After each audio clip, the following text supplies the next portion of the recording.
आपका एप्लीकेशन था that is pressure bulb और स्ट्रेस आइसोबार, जहां पे हमने देखा इक्वल अमाउंट ऑफ प्रेशर जो आपके लाई कर रहे हैं सेम कॉन्टूर लाइन पे, इसके बेसिस पे हम यहाँ पे फाइंड कर सकते हैं, यहाँ पे हम डिटरमाइन कर सकते हैं stress isobar, and so that आप रेडियल डिस्टेंस किसी भी आर वैल्यू के लिए आप डेप्थ फाइंड कर सकते हो, या फिर आपके डेप्थ की वैल्यू गिवन है तो आप रेडियल डिस्टेंस वहां से डिटरमाइन कर सकते हो। So this was our first theory that is Boussinesq's theory. Second theory जो हमारे पास है that is Westergaard's theory. So second theory is Westergaard's theory. So now will see कि ये वेस्टरगार्ड्स थ्योरी में और बोस्निक्स थ्योरी में आपका डिफरेंसेस क्या है, what is the difference between Westergaard and Boussinesq's theory. So Westergaard Boussinesq's theory के लिए मैंने आपको बोला था होमोजेनस है सॉइल, इलास्टिक है, देन आई टोल्ड आइसोट्रोपिक है एंड सेमी इनफाइनाइट है। वेस्टरगार्ड्स थ्योरी में सिर्फ एक चेंज है आपके, वेस्टरगार्ड्स थ्योरी में एक चेंज है, सेमी इनफाइनाइट है, इलास्टिक है, होमोजेनस है, but Westergaard considered the soil mass to be non isotropic. Westergaard considered soil mass to be non isotropic, और इस नॉन आइसोट्रोपिक की वजह से Westergaard's theory is much more realistic as compared to Bosnick's theory, as compared to Bosnick's theory। कैसे? आपका जो soil मास होता है प्रैक्टिकल में मींस आपके फील्ड कंडीशन में सॉइल मास जो आपको तो आइसोट्रोपिक नहीं होते हैं, आइसोट्रोपिक नहीं मींस सिमिलर पॉइंट, सारे सिमिलर कंडीशंस कैसे होंगे properties, it will vary as per direction, as per direction. So actual condition जो होते हैं ना फील्ड के उसमें सॉइल मास आपके होते हैं नॉन आइसोट्रोपिक, और वेस्टरगार्ड ने एज्यूम किया कि सॉइल मास आपका नॉन आइसोट्रोपिक है। तो जब उसने एज्यूम किया non isotropic, so that was a more realistic condition, that was a more realistic condition. So Westergaard theory की अगर मैं बात करूं, Westergaard theory, Westergaard theory, so Westergaard theory के लिए मैंने आपको क्या बोला, यहां पे मैंने बोला soil mass is semi infinite, elastic, homogeneous but non-isotropic, and that is the single most important assumption of Westergaard's theory। so यहां पे मैंने बोला soil mass क्या है आपके elastic है, after that it is semi infinite। semi infinite का मतलब एक पर्टिकुलर डायरेक्शन में रिजिड होते हैं और रेस्ट डायरेक्शन में वो फ्लेक्सिबल होते हैं। semi infinite, homogeneous, these are common to Bosnick's theory, but most important जो चेंज है दैट इज इसने कंसिडर किया नॉन आइसोट्रोपिक, नॉन आइसोट्रोपिक। और ये जब नॉन आइसोट्रोपिक आपने अज्यूम कर लिया, एक्चुअल में जो सॉइल होते हैं that soil consist of various number of platelets, वो नंबर ऑफ प्लेटलेट्स कंसिडर करते हैं, उसमें नंबर ऑफ सॉइल मास जो होता है, नंबर ऑफ लेयर्स होते हैं सॉइल मास के। तो जो नंबर ऑफ लेयर्स होते हैं, ये नंबर ऑफ लेयर्स एक्चुअल में नॉन आइसोट्रोपिक नेचर के होते हैं, नॉन आइसोट्रोपिक नेचर के होते हैं। सो that's why Westergaard theory is more realistic, या फिर इसकी जो वैल्यू आपको स्ट्रेस की वैल्यू आएगी that value is more close to exact field condition value as compare to Boussinesq's theory, क्योंकि बोस्निक्स में आइसोट्रोपिक लिया तो ऑब्वियस बात है एक्यूरेसी उतनी हाई नहीं होगी जब आप उसे कंपेयर करोगे फील्ड टेस्ट में कैलकुलेटेड सिग्मा जेड से। बट वेस्टरगार्ड में ऐसा नहीं है, क्योंकि वेस्टरगार्ड ने डायरेक्टली अज्यूम कर लिया it is non isotropic, so that's why it is more close to realistic, but still we prefer Boussinesq's theory. अब वेस्टरगार्ड थ्योरी की जो अजम्पशन है वो अजम्पशन ज्यादा क्लोज है रियल वैल्यूज के, बट स्टिल हम लोग कंसिडर करते हैं बोस्निक्स थ्योरी को, वो बोस्निक्स थ्योरी को ज्यादा यूज किया जाता है। ऐसा क्यों? उसके पीछे रीजन ये है आपका कि वेस्टरगार्ड थ्योरी ने एजम्पशन तो जितने भी लिए वो सारे क्लोज टू रियलिस्टिक वैल्यू थे। इसकी वैल्यू भी आएगी sigma Z equal to K W Q by Z square, same formula. Difference क्या है, वहां पे के भी था बोस्निक कांस्टेंट, यहाँ पे के डब्ल्यू है that is Westergaard constant, and this K W value is 1 by pi into 1 by 1 plus 2 R by Z square whole power 3/2। ये डिफरेंस है आपका बोस्निक्स और वेस्टरगार्ड्स के कांस्टेंट में। वैल्यूज ऑलमोस्ट सिमिलर है, कंफ्यूजिंग है, आपको याद रखना होगा ये वैल्यूज, क्योंकि इस वैल्यूज पे कई बार आपके क्वेश्चंस डायरेक्टली पूछ लेते हैं which of the following is Westergaard constant, 4 option दे देंगे उसमें से, और वो ऑप्शंस बहुत क्लोज होंगे एक दूसरे से, सारे कुछ पाई स्क्वायर का है, पावर 3/2 था या 5/2, इसके बेसिस पे आपके आंसर गलत हो सकते हैं। सो एनीवे, तो ये मैंने बोला कि वेस्टरगार्ड थ्योरी के जो रिजल्ट्स आएंगे वो ज्यादा क्लोज है, but still we prefer Boussinesq's theory. ऐसा क्यों?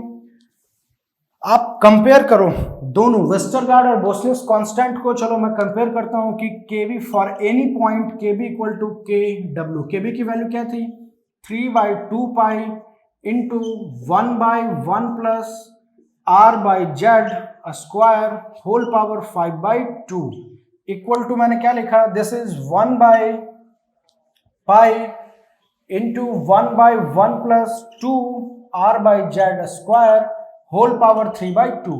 अब ये दोनों इक्वेशन को आप कंपेयर करो और यहां से फाइंड करो किस आर बाई जेड वैल्यू के लिए, for which value of R by Z this K B and K W will become equal. ये वैल्यू आते हैं R by Z equal to 1.52।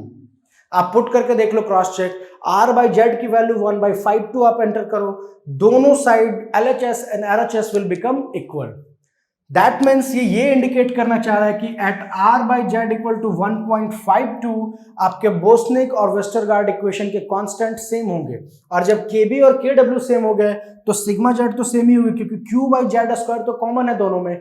Difference कहां आ रहा था? बोस्निक्स एंड वेस्टरगार्ड्स कांस्टेंट में। तो ये कांस्टेंट सेम होते हैं 1.52 आर बाई जेड रेशियो पे।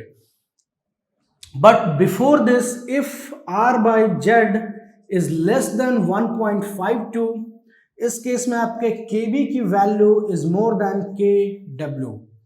If r by z is more than 1.52, then kb value is less than kw. अब इस रिलेशन से आप खुद सोच सकते हो कि क्यों हम लोग बोस्निक्स इक्वेशन को प्रेफर कर रहे हैं। रीजन 1.52 जो रेशियो है ना बहुत हाई है। ये कहना चाह रहा है कि रेडियल डिस्टेंस आपके डेप्थ से 1.52 टाइम्स हायर है। That means at a 10 metre depth radial distance approx 15.2 metres हो जाएंगे। तो 15.2 मीटर्स बहुत लार्ज एरिया होता है। रेडियल डिस्टेंस की हम लोग बात कर रहे हैं, तो अगर आप एरिया फाइंड करोगे तो 15.2 मीटर रेडियस का एरिया बहुत ही लार्ज होगा। और प्रैक्टिकली कंसंट्रेशन में हम इतने लार्ज एरिया के लिए कोई भी कंस्ट्रक्शन नहीं करते हैं, तो उतने लार्ज एरिया के लिए हमें स्ट्रेस डिस्ट्रीब्यूशन भी फाइंड नहीं करने की जरूरत है। सो एक्चुअल कंडीशन में ये आर बाई जेड 1.52 से बहुत लेस होता है। और इस 1.52 से लेसर कंडीशंस के लिए हमेशा आपकी केबी की वैल्यू हायर होगी के डब्ल्यू से। सो केबी से जो आप बोस्निक्स इक्वेशन से जो फाइंड करोगे सिग्मा जेड की value, that will be a higher value of sigma Z. तो ये मोर कन्वेंशनल अप्रोच आपको देते हैं।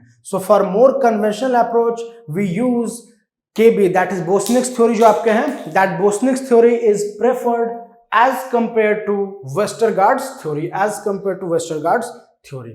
So this is about the two different theories related to a stress distribution. First theory था हमारा Bosnick's and second one was Westergaard's. Now we'll try to solve this question based on this Bosnick's and Westergaard's theory. ये Bosnick's और Westergaard's theory के basis पे आपके questions हैं. Try to solve this question for Bosnick's and Westergaard's theory. So 1.52 पे kb की value ज्यादा होती है kw से, that's why we prefer Bosnick's theory as compared to Westergaard's theory. Now first question, a uniformly distributed line load of 500 kilonewton per meter is acting on a ground surface. Based on Bosnick's theory, ratio of vertical stress at a depth of 2 meter to that at 4 meter right below line of loading, ये आपको find करना है। Ratio find करना है हमें vertical stress का 2 metre और 4 metre के डेप्थ पे। वर्टिकल स्ट्रेस का फॉर्मूला क्या होता है as per Boussinesq's theory? Sigma Z equal to K B Q by Z square. आपको के बी फाइंड करने के लिए इसने वैल्यू कुछ दे रखे हैं, आर बाई जेड ऐसा कोई रिलेशन है, nothing is given in this equation but it is not required. क्यों? उसने रेशियो पूछ लिया। तो रेशियो के केस में जब भी किसी भी क्वेश्चन में अगर रेशियो गिवन है ना, तो वहां पे डिफरेंट वैल्यूज नहीं गिवन होंगे आपके, क्योंकि वो रेशियो में ऑलमोस्ट मोस्ट ऑफ द चीजें वहां पे कैंसल आउट हो जाती हैं। सो अल्टीमेटली हमें उन वैल्यूज की रिक्वायरमेंट नहीं है। सो यहाँ पे आप देखो, सो ऐसा हम लिख सकते हैं कि sigma z is inversely proportional to 1 by Z square. Sigma z is inversely proportional to 1 by Z square. That means हम लोग ऐसा लिख सकते हैं sigma Z1 by sigma Z2 equal to Z2 square divided by Z1 square. Can we write this? Inversely proportional है, so Z2 square by Z1 square. Z2 की value कितनी हो जाएगी यहाँ पे? 4 metre. So 4 square divided by Z1 की value 2 metre है, सो 2 square, सो ये वैल्यू कितनी है कि 16/4, that will give you value 4, so option will be 4। सही है? This is wrong, this is wrong, ये मिस्टेक आपसे एग्जाम में होंगे, बट ये गलत है। क्यों? आपने इस क्वेश्चन का फर्स्ट लाइन नहीं पढ़ा, इसमें यहां लिखा हुआ था, आपके मेंशन था इस क्वेश्चन में, लाइन लोड है, ये लाइन लोड है, और ये जेड स्क्वायर से तो आपका तब वेरी करेगा ना इनवर्सली प्रोपोर्शनल, जब ये इंटायर स्पेस की हम लोग बात कर रहे थे, we were talking about entire space. So line load के लिए इक्वेशन क्या हो जाएगा, sigma z is inversely proportional to 1/z। So बस आप यहां से स्क्वायर रिमूव करो, so sigma z1 by sigma z2 equal to z2 by z1 4/2 and that will be equal to 2, so correct option will be 2 not 4। और उसने 4 भी option में दे रखा था, सिर्फ इसी के लिए दे रखा था क्योंकि जैसे ही आप ये क्वेश्चन देखोगे, फर्स्ट जो आपके दिमाग में क्लिक करेगा बात वो है कि sigma z is inversely proportional to z square, so z2 square by z1 square कर दो 4, और 4 आंसर भी था, ऑप्शन था। बट यहाँ पे सिर्फ एक चीज डिफर कर रहा है, वो क्या है, उसने क्वेश्चन में लिख रखा था लाइन लोड, और लाइन लोड है मींस आप सिर्फ किसी एक डायरेक्शन की बात कर रहे हो, आप एरिया कंसिडर नहीं कर रहे हो, आप लॉन्गिट्यूडनल डायरेक्शन की बात कर रहे हो। सो इन दैट केस आपका ये वैल्यू स्क्वायर नहीं होगा, सिर्फ जेड होगा।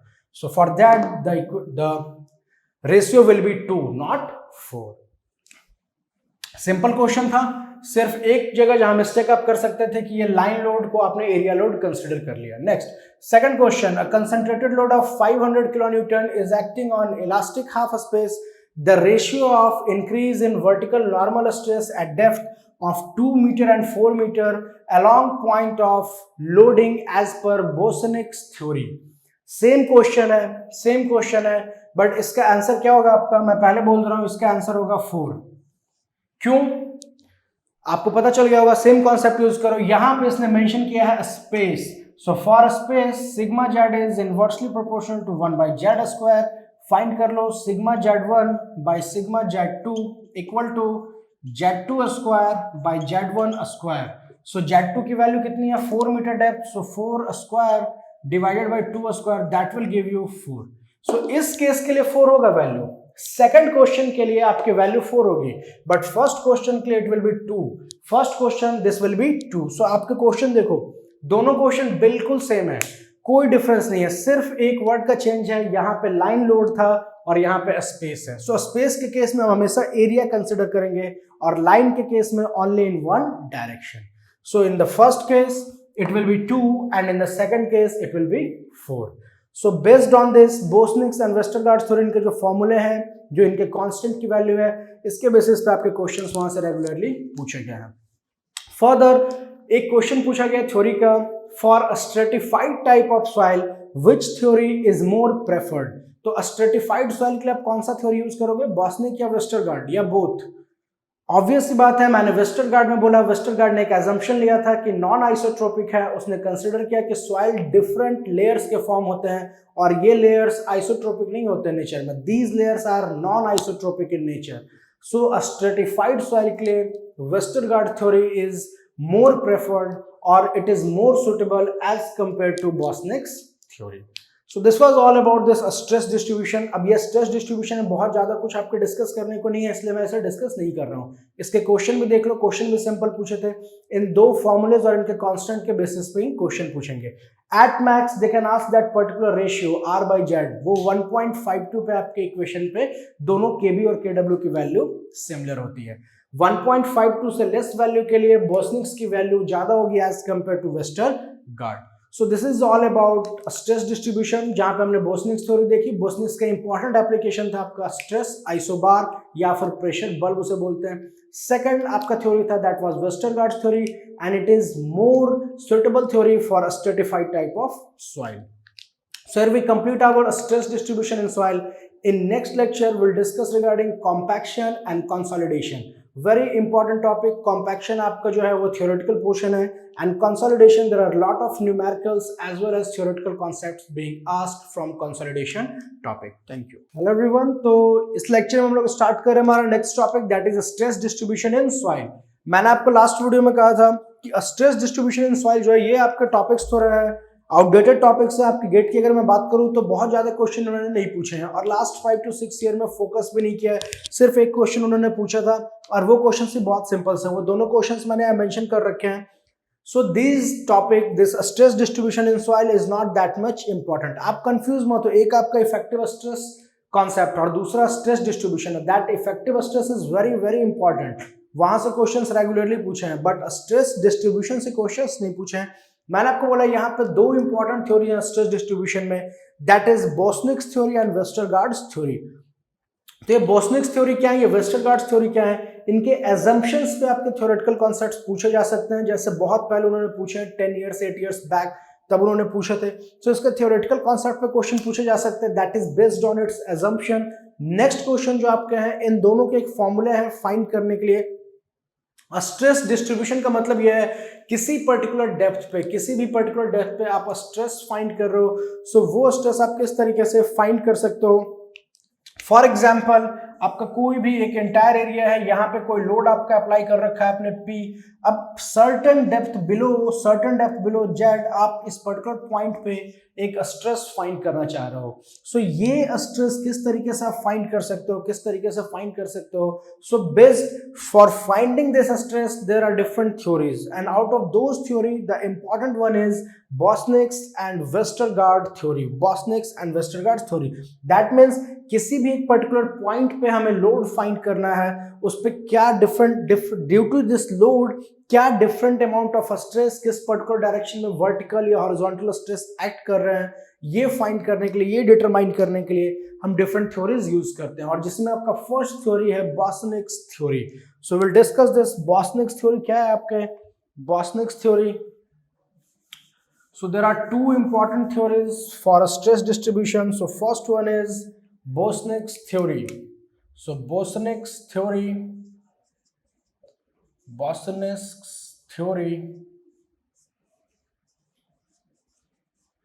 और ये Bosnick's theory क्या कहते हैं आपके, this Bosnick's theory से इसके कुछ assumption है. As per Bosnick's theory, if you want to find a stress at any depth z, so formula होता है आपका sigma Z equal to K B into Q by Z square.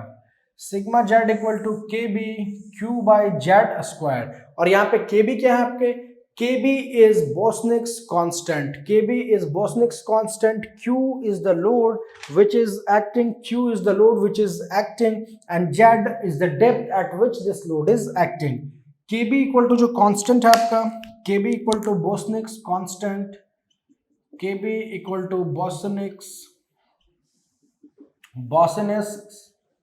constant, और इसकी value होती है Bosnick constant की KB equal to इसकी value होती है, ये KB का वैल्यू जो है ये आपको ध्यान रखना है, क्योंकि इस वैल्यूज के बेसिस पे आपके क्वेश्चंस पूछे जाते हैं. they may directly ask to find this value. So it is 1 by 1 plus r by z square whole power 5 by 2. So ये आपका क्या है, this equation is for Bosnick's constant. और further इसमें आपको multiply करना है 3 by 2 pi. So this entire equation, and out of this there is 3 by 2 pi. So 1 by 1 plus r by z square whole power 5 by 2 into 3 by 2 pi. So this is Bosnick's constant, and this Bosnick constant has to be multiplied by q by z square. तो ये आपका देगा क्या, stress, vertical stress at any depth z due to a load q. सो ये Boussinesq's theory. अब इस बोस्निक्स theory में कुछ एजम्पशन होते हैं, इसने सर्टेन एजम्पशन लिए अपने थ्योरी को प्रूव करने के लिए. That first assumption is soil is elastic, homogeneous, semi-infinite and isotropic. Soil is elastic, homogeneous, semi-infinite and isotropic. ये isotropic मैं इसलिए बार बार रिपीट कर रहा हूं, अभी मैं सेकंड थ्योरी बताऊंगा जो वेस्टरगार्ड्स, वहां पर डिफरेंसेस हैं कुछ. सो अगर मैं बोस्निक्स थ्योरी के एजम्पशन की बात करूं, एजम्पशंस या फिर कॉन्सेप्ट आप बोल लो जो बोस्निक्स थ्योरी में है, so that assumption first one is soil is elastic, isotropic, homogeneous and semi infinite. Semi infinite. So ये इसका फर्स्ट एजम्पशन है। सेकंड एजम्पशन की अगर मैं बात करूं, उसने एज्यूम किया जिस सॉइल मास के लिए आप सर्टेन डेप्थ जेड पे फाइंड कर रहे हो vertical stress, that soil mass is initially unstressed. Means before your calculation, जब आप एक्सपेरिमेंट कर रहे हो, आपके ऑब्जर्व करने से पहले, ड्यूरिंग योर एक्सपेरिमेंट से आप उससे पहले ये एज्यूम कर रहे हो कि जो सॉइल मास है that is totally unstressed. Means before this particular experiment, before this particular point जहां पे आपने डिटरमाइन किया, इससे पहले ये सॉइल अनस्ट्रेस्ड था। तो will write here soil is initially unstressed. इस एजम्पशन के बेसिस पे आपके थ्योरेटिकल कॉन्सेप्ट्स पूछे जाते हैं। सो soil is initially unstressed. Soil is initially unstressed. Third concept, third assumption इसकी थी, that was soil initially unstressed है। थर्ड कॉन्सेप्ट वाज सॉइल जो आपके हैं वहां पे कोई भी लोड आपका पहले से वर्क नहीं कर रहा था। There was no work, there was no load working at that particular point. That means कि सेल्फ वेट ऑफ सॉइल को इसने नेग्लेक्ट किया। So self weight of soil is neglected. Self weight of soil is neglected. Fourth assumption इसका था Hooke's law is valid. Hooke's law is valid. तो अब आप लोग मुझे बताओ, ये Hooke's law is valid, that means आपने स्ट्रेंथ ऑफ मटेरियल्स में पढ़ा होगा Hooke's law. What does this Hooke's law से? ये हुक्स लॉ आपका क्या कहता है? हुक्स लॉ आपका क्या कहता है? Hooke's law means a stress is directly proportional to a strain up to elastic limit. और हमने पहले ही एज्यूम कर लिया कि ये सॉइल जो है आपका इलास्टिक इन नेचर है। दैट मीन्स जो स्ट्रेस होंगे आपके सॉइल में, that will be directly proportional to a strain. So that is Hooke's law. So और भी बहुत सारे इसने एजम्पशन लिए थे। ये आपके कुछ इंपॉर्टेंट एजम्पशन है जिसके बेसिस पे इसने अपनी थ्योरी दी। एंड दैट थ्योरी फॉर्मूला है आपका sigma Z equal to K B Q by Z square. KB Bosnick's constant है, that is 3/2 pi into 1/1 plus r by z whole square, again whole power 5/2। इसलिए मैंने 3/2 pi separately लिखा। This 3/2 pi is not included in this bracket, it is outside this bracket। So ये आपका first theory था, that is Bosnick's theory। Bosnick's theory, इस Bosnick's theory का एक important application है pressure bulb। There is a very important application of this Bosnick's theory and that is known as pressure bulb or a stress isobar। अब ये stress isobar या pressure bulb क्या है? We'll see। ये stress isobar या फिर आपके pressure bulb क्या है? That is an application of Bosnick's theory। ये Bosnick's theory का ही application है। We'll see here pressure bulb और stress isobar। सो मैंने आपको बोला, मैं फिर से रिपीट कर रहा हूँ, बहुत ही इंपॉर्टेंट टॉपिक नहीं है आपके ये स्ट्रेस डिस्ट्रीब्यूशन, इसलिए हम लोग इस पर बहुत ज्यादा फोकस भी नहीं करेंगे। बहुत ही सिंपल क्वेश्चंस आपके पूछे गए हैं। सो स्ट्रेस आइसोबार और प्रेशर बल्ब, ये फर्स्ट थ्योरी, अभी मैं बॉस्निक्स थ्योरी ही डिस्कस कर रहा हूँ। इसी बॉस्निक्स थ्योरी का ये एप्लीकेशन है स्ट्रेस आइसोबार या फिर इसे हम लोग और क्या बोलते हैं? स्ट्रेस आइसोबार और प्रेशर बल्ब, और वी से इट एज प्रेशर बल्ब।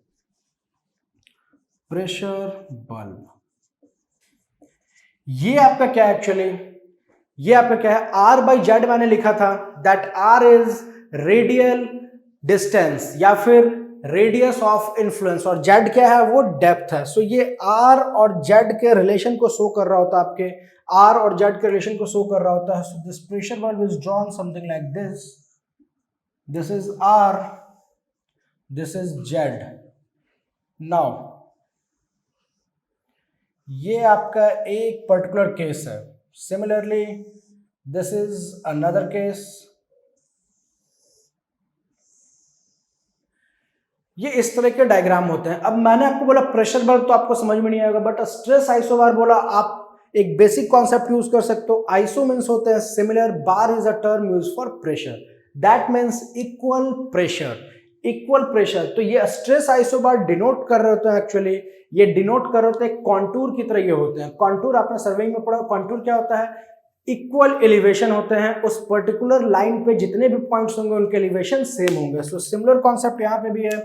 ये फॉर एग्जांपल मैंने माना Q है, ये मैंने माना 0.75 Q है, ये मैंने माना 0.5 Q है फर्दर। तो दैट मीन्स ये जो फर्स्ट मैंने ड्रॉ किया है सबसे inner most Q, it means इस पर्टिकुलर Q पे, इस पर्टिकुलर आइसोबार पे जितने भी पॉइंट्स होंगे इन सब की वैल्यू क्या होगी प्रेशर की? Q, that pressure value will be Q। Similarly अगर मैं 0.75 Q की बात कर रहा हूं, इस पे जितने भी पॉइंट्स होंगे इन लाइंस पे, that will have equal pressure of 0.75 Q। और ये फॉर्म एक बल्ब की तरह फॉर्म कर रहा है ना, एंड ये डिनोट कर रहा है आपके pressure, that's why it is known as pressure bulb. और ये प्रेशर बल्ब आपका एप्लीकेशन है किसका? बोस्निक्स थ्योरी का। सो अब इसे मैं देखूं यहाँ पे आप यूज कैसे कर सकते हो। फॉर एग्जांपल मैंने आपको बोला 0.75 Q वैल्यू है, प्रेशर आइसोबार में या स्ट्रेस आइसोबार में मैंने देखा वैल्यू है 0.75 Q, और ये वैल्यू है सिग्मा जेड की। बोस्निक्स थ्योरी से सिग्मा जेड की वैल्यू क्या होती है? Sigma Z equal to KB Q by Z square, KB Q by Z square. KB मैंने माना, KB अभी आप कांस्टेंट साइड करो, मैंने माना KB 1 था। नाउ विल सी, अब ये Q by Z square is equal to 0.75 Q, 0.75 Q, this Q and Q gets cancel. So यहां पे आपका क्या आ जाएगा? This will give you KB equal to z square, KB equal to z square. ये यहां से आपके वैल्यू दे रहे हैं। अब यहां पे आप KB की वैल्यू पुट करो। Now put the value of KB, KB की वैल्यू हमारे पास क्या है? Put the value of KB।